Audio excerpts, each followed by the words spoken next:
Pythias exclaims that she has some new ideas for the hotel design and the hot springs area. Curious, she asks if they could help her collect some volcanic rocks. Annie replies that there's no problem with that task, as she can use her dolls to transport the materials. Gigi also wants to help and says she can take care of cutting the materials and securing the area along with her guild of master swordsmen. Uncle Boss doesn't want to be left out and exclaims that, regardless of the reason, everyone wants to contribute their strength for a common goal. Life adds that this atmosphere is truly inspiring.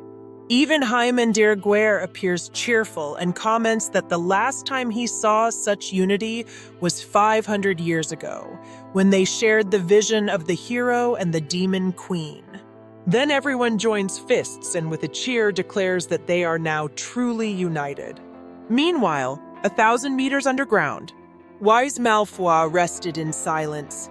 He wondered why Heimerdinger, Gigi, and Jimji's lineage were gathered there.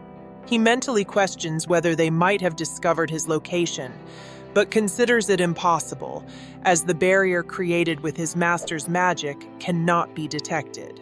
He also reflects on the fact that number 24 has disappeared again, and wonders if he too has betrayed him. He thinks that is insolent of him, especially now that he cannot move because he is absorbing his master's magic. Even so, he declares that once he finishes absorbing it, all of them will be an offering for his lord. Meanwhile, in the hero's courtyard, numerous monsters were gathered. One of them launches a freezing ray, but the giant serpent dodges the attack and responds with a deadly entanglement, immobilizing its attacker. However, flaming attacks begin to fall from the sky, devastating the ground with a spell known as Meteor Flame, caused by another monster, or rather, the immortal phoenix. When the bird thought it had won, a powerful attack struck it. It was the work of the Lord of the Mammoths. But at that moment, a being begins to perform a jutsu.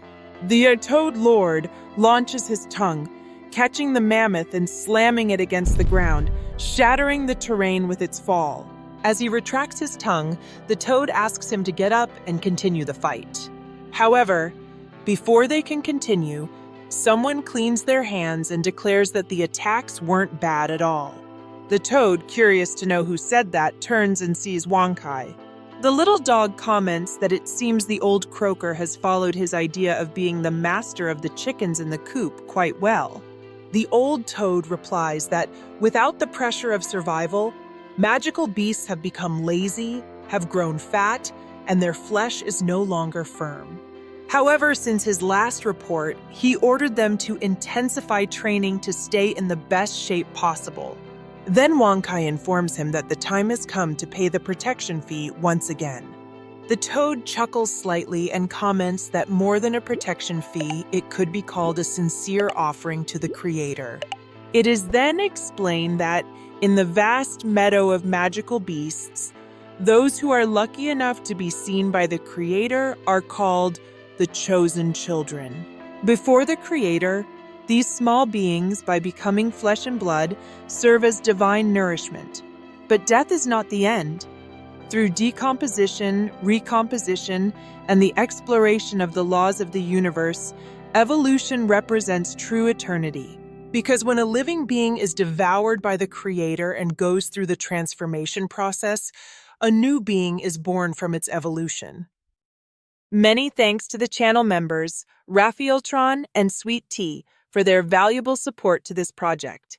That said, see you in the next video.